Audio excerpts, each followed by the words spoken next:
परम का मतलब होता है वो स्थिति जिसे जानने के बाद आदमी पूरा होता है। परम यानी पूरे होने की स्थिति।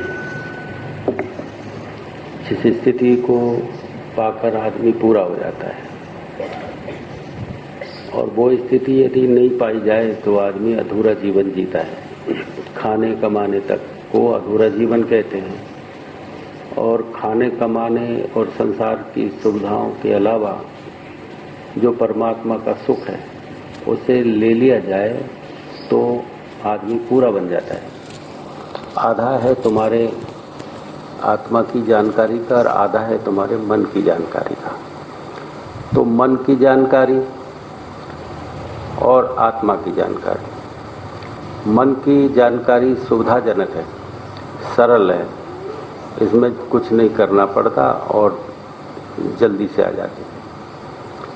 मन, बुद्धि, चित्त, अहंकार, ये चतुर अंतःकरण, इनकी जानकारी में मनुष्य है। बुद्धि से बड़ा प्रयोग कर सकता है।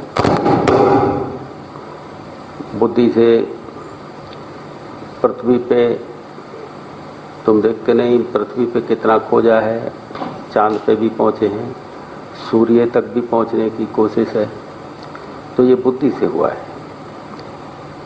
तो ये जो है कितना ही हम इस बुद्धि से करते हैं तो वो अधूरा।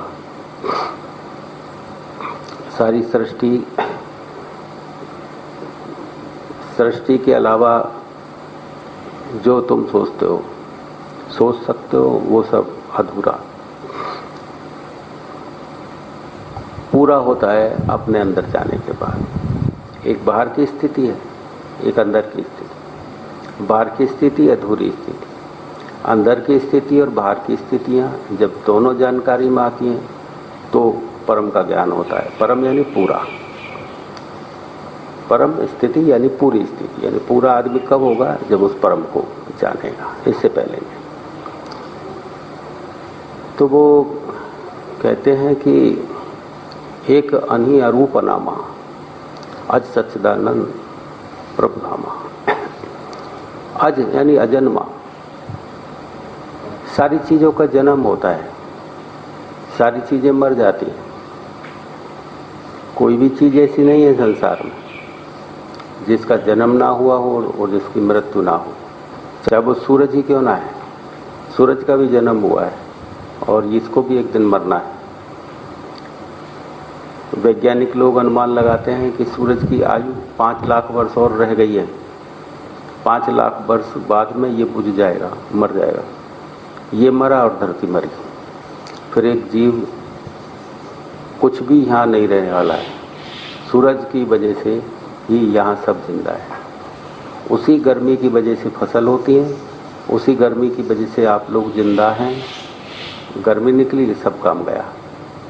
उसी की वजह से वो बुझा और तुम भी मरे। सब न पेड़ पौधा, जीव जंतु सब। इसलिए हमारे पूर्वज अग्नि को भगवान मानते थे, क्योंकि अग्नि वो देखते थे कि ये सूर्य के बिना काम चलने वाला नहीं, ये गर्मी। और धरती पे भी हमको अग्नि की जरूरत है। अग्नि से उजाला होता है। पशु पक्षियों के पशु जो हिंसक पशु हैं उससे रक्षा करने के लिए अग्नि काम में ली जाती थी पहले, और अग्नि से ही खाना बनाया जाता है। तो जब प्राचीन काल में मनुष्य पैदा हुआ तो उस समय अग्नि की ही प्रधानता थी। अग्नि के बिना कुछ नहीं किया जा सकता था।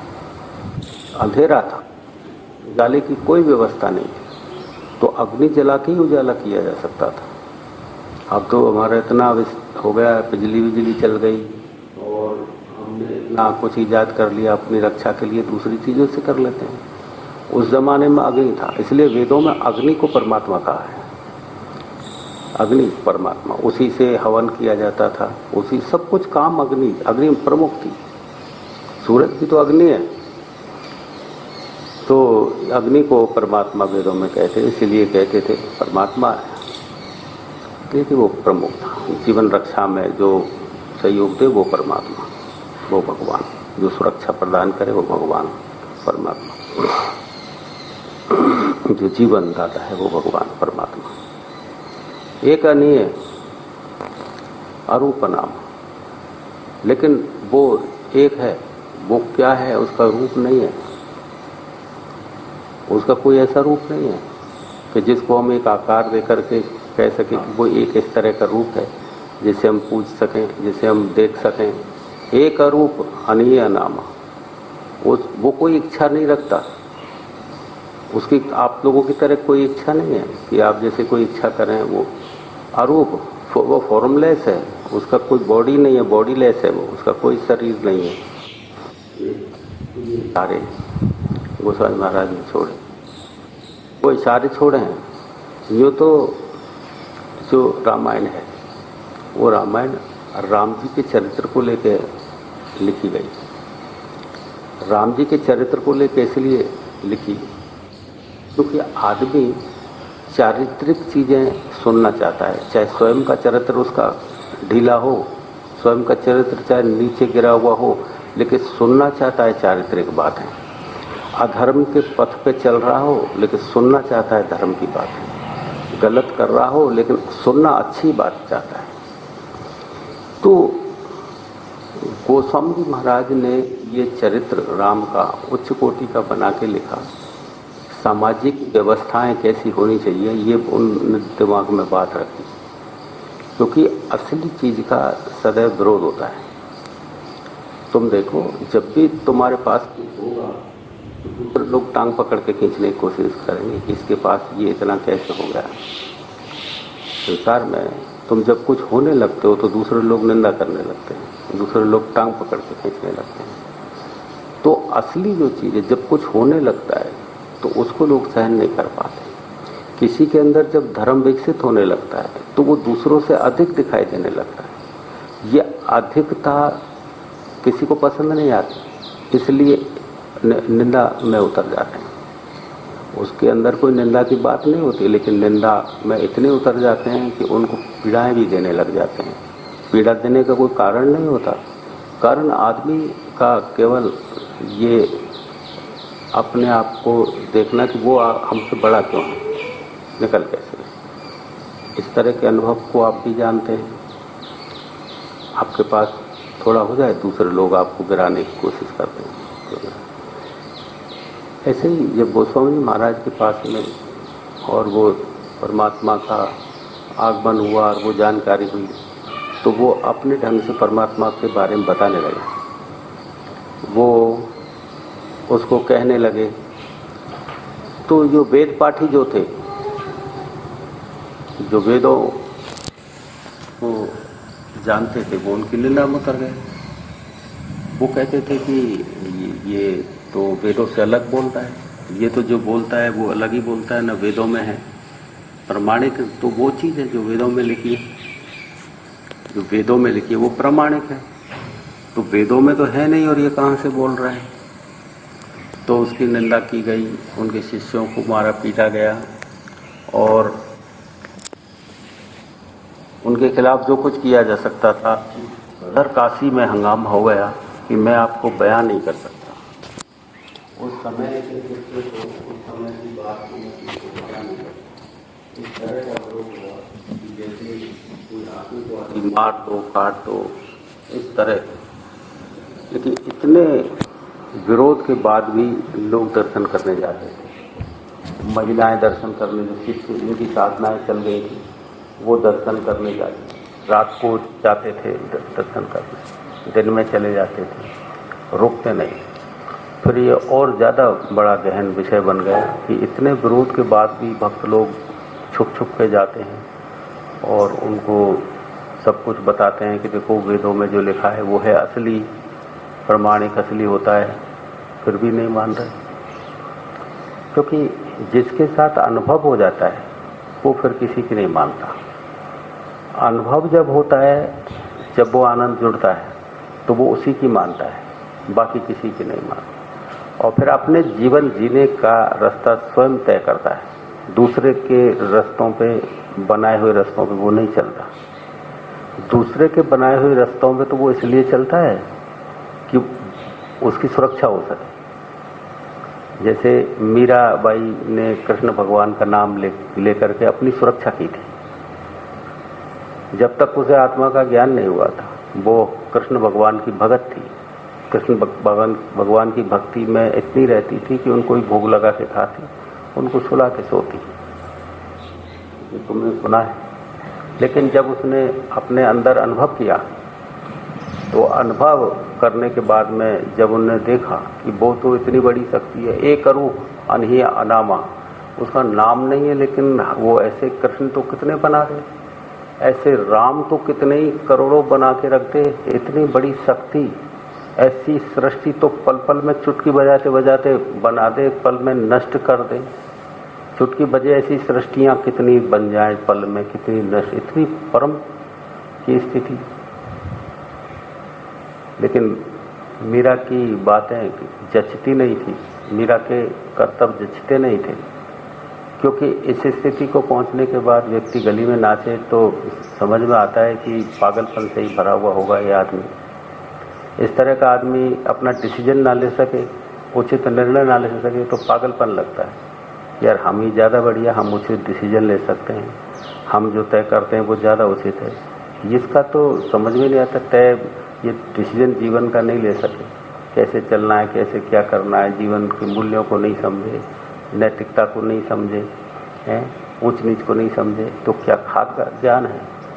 तो क्योंकि जो बुद्धिमान आदमी है वो बुद्धि से अपने हिसाब किताब होते हैं उसके, और जो जागृत व्यक्ति है उसके हिसाब किताब अलग होते हैं। हिसाब किताब से नई देख रेख की जाती है इन चीज़ों की, उनकी अलग चीज़ होती। तो मीराबाई की जानकारी में जो आया वो विराट आ गया। अब वो जब विराट उसके संपर्क में आया तो लोगों ने देखा कि ये तो कुछ अलग हो गई, तो विरोध करने लगे उसका। तो मीराबाई जो कृष्ण की जागृति के बाद पूजा करती थी वो अपनी सुरक्षा के लिए करती थी। तो बने बनाए रास्तों पे तो वो जागृत भी चल जाते हैं, लेकिन वो इसलिए नहीं चलते कि उनको चलना ही है उन पर, बस वो इसलिए चलते हैं कि उनको चलना पड़ेगा, कि लोग उनकी थोड़ी सी जो है ये देखने लगे कि हाँ भाई जो हम कर रहे हैं वो भी ये कर रहा है, जो बराबरी कर रहा है, अलग से नहीं है। क्योंकि अलग होते ही आदमी फिर विरोध में उतर जाता है। तो मीराबाई कहती थी कि मतलब जो है मेरे तो गिरधर गोपाल दूसरों न कोई, तो इसलिए कहती थी कि ऐसा कहने पे दूसरे भी खुश हो जाएंगे, दूसरे भी कृष्ण की भक्ति करते हैं तो दूसरे खुश हो जाएंगे कि भाई ये भी कृष्ण की भगत है और ये भी कृष्ण के गुणगान करती है, तो उनकी क्योंकि मीराबाई को इतने पीड़ा दी जाती थी, इतने कष्ट सुबह होता था तो उसकी जो थे ननद और उसकी जिठानी वगैरह जो थी वो इतना उसको कलेश करती थी बिना बात। तुम जानते हो, तुमको पता है कि बेवजह कलेश कैसे होते हैं, गाली गलौज करना, पीटना, वो करना बेवजह, तो लोक निंदा होती थी बहुत ज़्यादा। तो मीराबाई इतनी थक गई थी, कष्ट झेलते झेलते, पीड़ा पाते पाते, तो रोती रोती कहती थी आग लगे इस दुनिया में जो रोज़ फजी तो होए।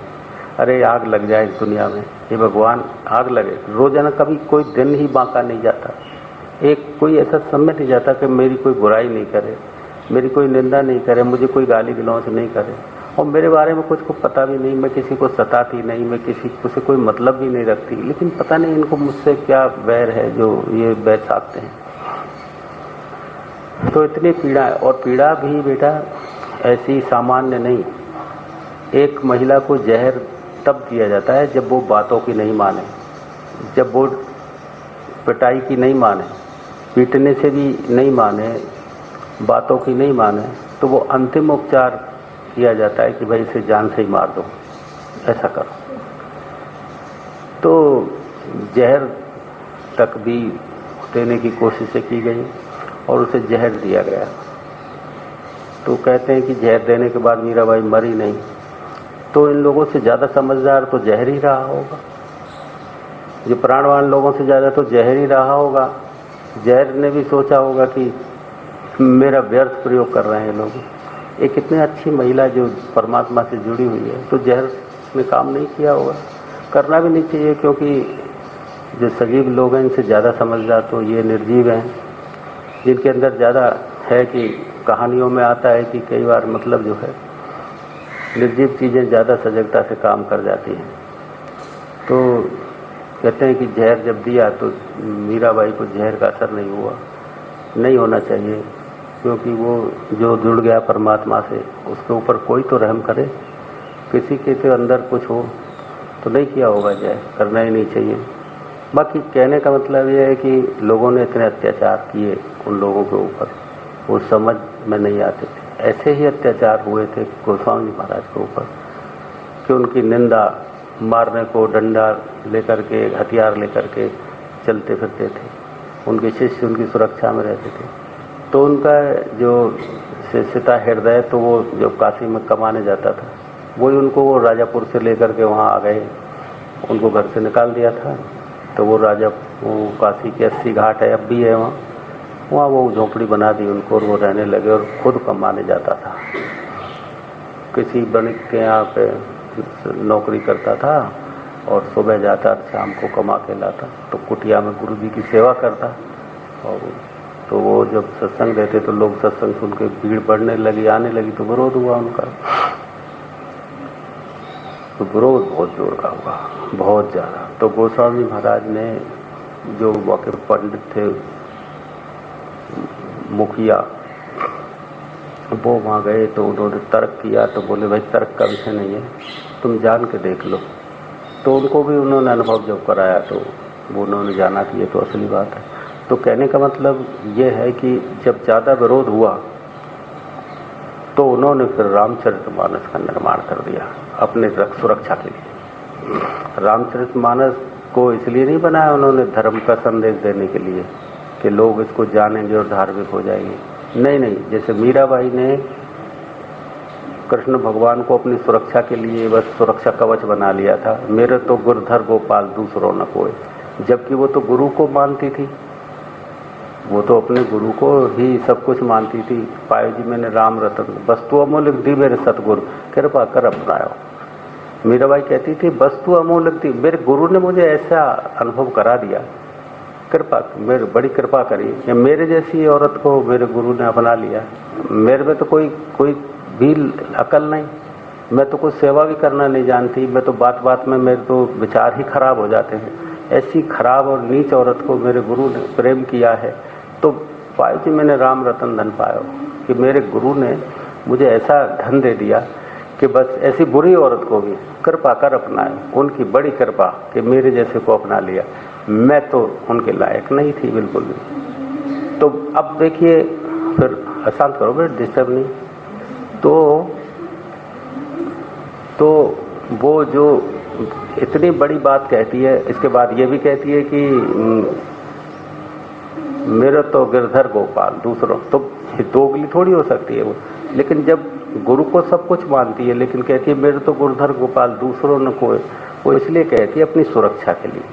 ऐसे ही गोस्वामी महाराज ने जब रामायण लिखी तो अपनी सुरक्षा के लिए लिखी, धर्म संदेश के लिए नहीं लिखी। अब तो चाहे तुम उसको माइक के ऊपर रोजाना बचवाओ, इससे कोई फर्क नहीं पड़ रहा, वो अपनी सुरक्षा के लिए।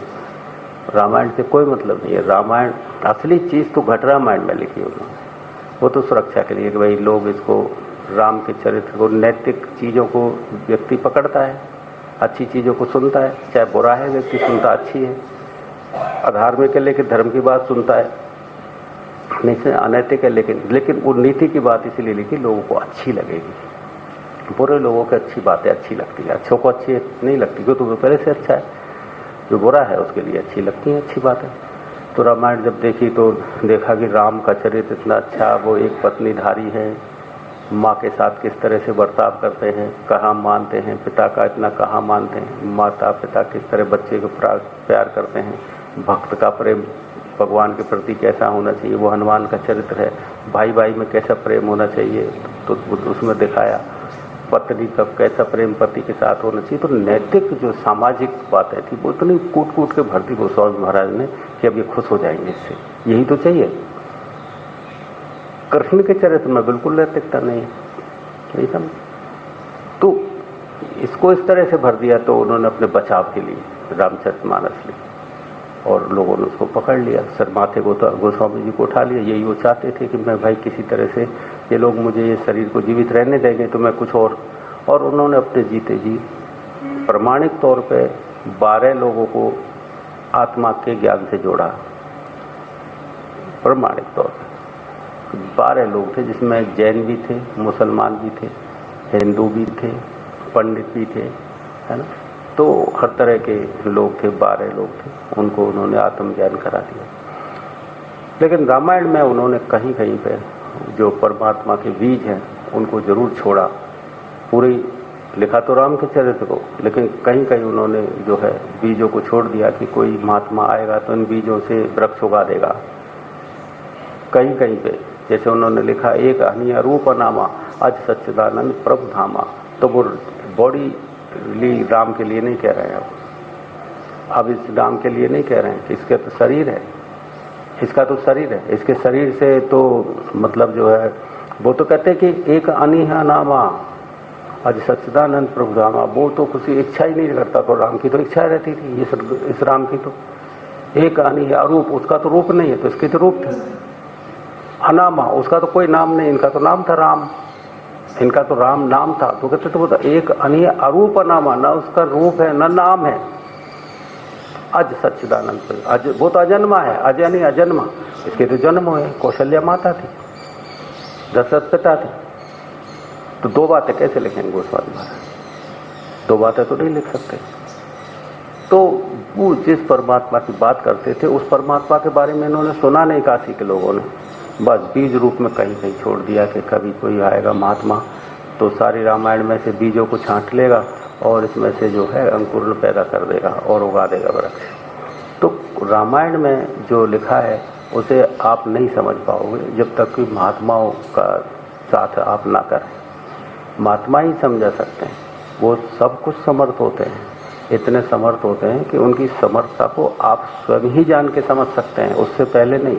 वो चाहे कितना ही कह दें, वो समर्थता समझ में नहीं आएगी। खुद ही जान करके उनकी समर्थता को जाना जा सकता है, इससे पहले नहीं जाना जा सकता है। तो आप जो है वही काम अर्जुन से करा रहे। अर्जुन पहले कृष्ण को समर्थ थोड़ी मानते थे, वो तो अपने रिश्तेदार मानता था। तो जब उन्होंने जब आत्मज्ञान कराया, जब विराट खोला, तब उसको कृष्ण की ऊंचाई का, कृष्ण के विस्तार का पता लगा। कृष्ण के विस्तार का पता कब लगा? जब अर्जुन को ज्ञान कराया। उससे पहले तो उनको उसी तरह मित्रतावत, कंधे पे हाथ रखना, गाली गलौज, यार दोस्त में जैसे रहते हैं इस तरह से रहते। तो कृष्ण तो पहले भी ऊंचाई था, ऐसा थोड़ी था कि उसको विराट का ज्ञान कराएं तब उसकी ऊंचाई दिखाई दे।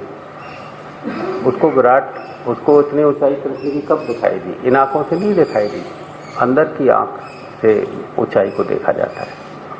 क्योंकि ये आंखें तो विस्तार को कितना देख पाएंगी? 1 किलोमीटर भी मुश्किल से देख पाएं, लेकिन अनंत के विस्तार को तो केवल वही अंदर की आंख देख पाती, और विस्तार को भी वो आंखें देख नहीं पाती, उसको वो भी आंखें झिलमिला जाए अंदर की भी। इस तरह का नूर, इस तरह का तेज कि अंदर की आंख भी एक बार झपका मार जाए, अब तुम देखो। ये आंखें तो छोड़ो, ये आंखें भी बात छोड़ो, वो अंदर की परमात्मा से आंख भी एक बार तो झपक जाए, इस तरह का वो दिव्यता, इस तरह की वो चीज।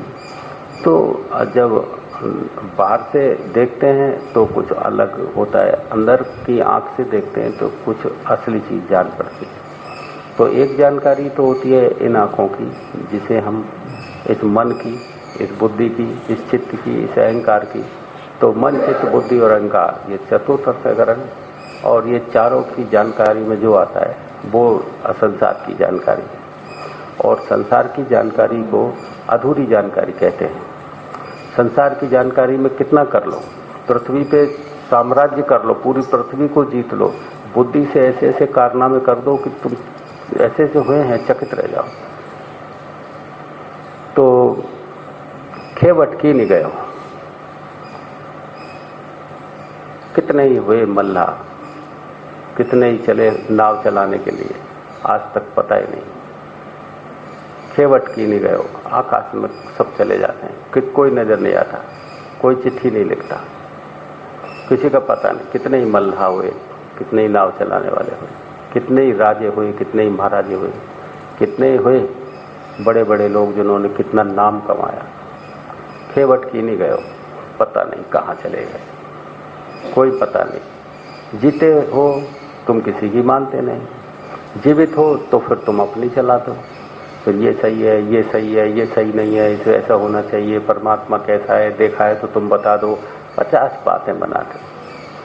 और परमात्मा ही मिल गया तो तू ऐसा क्यों करता है, वैसा क्यों, परमात्मा जिसको मिल गया तो आँच आँच पे रख ले, ऊपर से कूद जा। ये बकवास बाजियाँ छोड़ दो, इन चीज़ों से कुछ नहीं रखा है, इन चीज़ों को छोड़ो। जो चीज़ जैसी है उसे वैसा तो केवल जान के ही जाना जा सकता है। खेवट की नहीं गए हो, नहीं तो चले जाना है एक दिन, और जब एक दिन चले ही जाओगे तो फिर क्या, किससे तर्क करोगे। और तुम ऐसा तो है नहीं कि वहाँ जाने के बाद में तुम सोचो कि तुम वहाँ से यहाँ देख लोगे, या तुम जो गए वो चिट्ठी नहीं लिखी, जो गए वो एक बार चले गए। किसी की आवाज़ें नहीं आती, आकाश की तरफ झांक के देखोगे तो बादल दिखाई देते हैं, सूना आकाश दिखाई देता है, किसी का चेहरा नहीं दिखाई देता, कोई नहीं नजर आता, जो चले गए वो चले गए। तो जीवित हो तो जिंदगी को जानने की कोशिश करो। शरीर जीवित है, चलता है, फिरता है, ये एक अलग तरह की सजीवता है, और तुम्हारी चेतना की सजीवता अलग है। जब तुम्हारी चेतना जो है, जिसे आत्मा कहते हैं, चेतना आत्मा शब्दों के फेर में मत पड़ा करो बेटा, बात को समझो। अब तो मैं जो बोलता हूँ उस बोलने को समझो, ये मत समझो कि आत्मा बोलूँ तो ये आत्मा को समझो। आत्मा का कोई नाम हो सकता है क्या? नाम हो सकता है आत्मा का कोई? अचिंतो अयम, अविकार्यो अयम। अरे कृष्ण कहते हैं अचिंतो अयम, आत्मा अचिंत्य है, उसके बारे में कोई विकार रहित है, अविकार्यो अयम, अदृश्यम है, वो दिखाई नहीं देती, वो जो चीज दिखाई नहीं देती, अचिंत्य अयम, वो अचिंत्य है। वो अचिंत्य का मतलब है जिसके बारे में सोचा ही ना जा सके, कोई विकार उसके अंदर है नहीं, वो बोला कैसे जा सकता। तो उसको तो जो नाम ही नहीं है, तो उसको चाहे ऊर्जा कहो, चाहे चेतना कहो, चाहे आत्मा कहो, ये तो एक इशारे हैं। इन इशारों से तो केवल समझाया जाता है आदमी को कि भाई इशारे से समझ जाए। इशारे ना समझे तो उसको पीट के भी समझाओगे तो समझ में नहीं आएगा। इशारे केवल देखो, जो समझता है ना तो बेटा इशारों में ही समझ जाता है। तुम देखते नहीं संसार में जो लोग होते हैं ना, काबिल लोग, जो गहराइयों को जानते हैं, वो तो इशारों में समझ जाए बेटा। रामायण जी में लिखा है कि सीता तो राम के इशारों से ही समझ जाती थी, इशारों से अपने आचरण बदल देती थी। ऐसा नहीं था कि कामनाओं की बात नहीं करते गोस्वामी महाराज, कि आदमी तो हमेशा ही कामुक होता है, कि कामुकता को समझ के अपनी कामना पूर्ति के लिए तैयार हो जाए, वो नहीं लिखना चाहिए। तुम अर्थ यहीं बैठाते हो, इशारे से समझ जाए कि क्या चाहते हैं, जीवन को ही पलट दे, जीवन को उस आधार से, उस रास्ते से गुजारे। तो वो कहना ये चाहते थे कि जो इशारों से समझ जाए वो आदमी।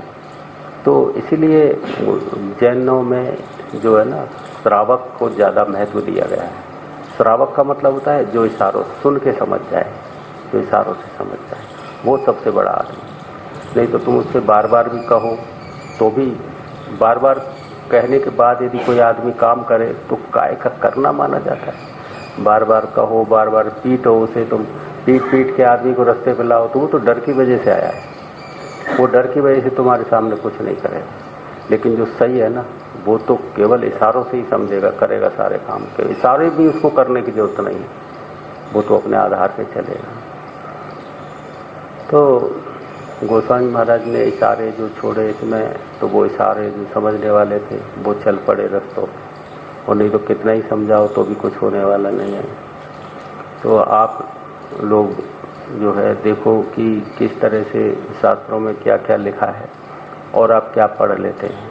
आप जो पढ़ते हैं वो कुछ और पढ़ते हैं, आप जो करते हैं कुछ और करते हैं। नहीं समझे बात? तो जो है, जो इशारे समझते हैं वो जीवन को भी समझने को तैयार रहते हैं। तुम सोचते हो कि गुरुजी ये शिविर लगाते हैं, ये तुम देखना, तो ये पीट के कराने का काम है। मतलब शिविर लगाने का मतलब पीट के कराना, कि तुम सीधे नहीं समझो किसी चीज़ को, इशारों में ना समझो। तो चलो भाई कुछ ऐसे करवा देते हैं कि जिसकी वजह से तुम पिटाई खा के सुधर जाओ तो पिटाई खा के समझ लो, तो बाकी कुछ नहीं। बाकी कोई भी कुछ भी कराने की कोई ज़रूरत नहीं है। बस तुम तो महात्मा के सामने बैठना सीख जाओ, इतने ही बहुत है। यदि सही से सदना सीख जाओ तो इसी से गाड़ी चल जाएगी। सदना सीख जाओ तो इसी से कैसे बैठा जाता है, कैसे किया जाता है, कैसे खड़ा हुआ जाता है, कि तो वो तुम्हारे अंदर एक बार समर्पण पैदा होता है तहे दिल से, तो अपने आप शरीर में एक झुकाव आता है, शरीर झुकता है और ऐसे झुकता है कि फिर ढोक लगी जाती है। ढोक लगानी नहीं पड़ती, हाथ जुड़ी जाते हैं, जोड़ने नहीं पड़ते, क्योंकि समर्पण पूरे शरीर के रोए रोए को झुका देता है। एक बार जब पूरा झुक गया फिर तो इशारे हैं, हाथ सिर झुकाना इशारा बन जाता है, हाथ जोड़ना इशारा बन जाता है। तो शरीर तो झुक गया पहले से पहले। जब शरीर ही झुक गया उस अस्तित्व के सामने, तो फिर क्या झुकना बाकी रह जाता है, फिर क्या झुकें जब पूरा ही झुक गया आदमी। तो ये चीज़ें समझोगे तो बातें, एक अस्तित्व तो ये है जिस अस्तित्व को तुम जानते हो, जिसमें तुम सांसें ले रहे हो, जिसमें ये पेड़ पौधे, ये हवा चल रही, बरसात हो रही, एक अस्तित्व ये है। और भी अस्तित्व हैं जो इन आपकी जानकारी से अलग है।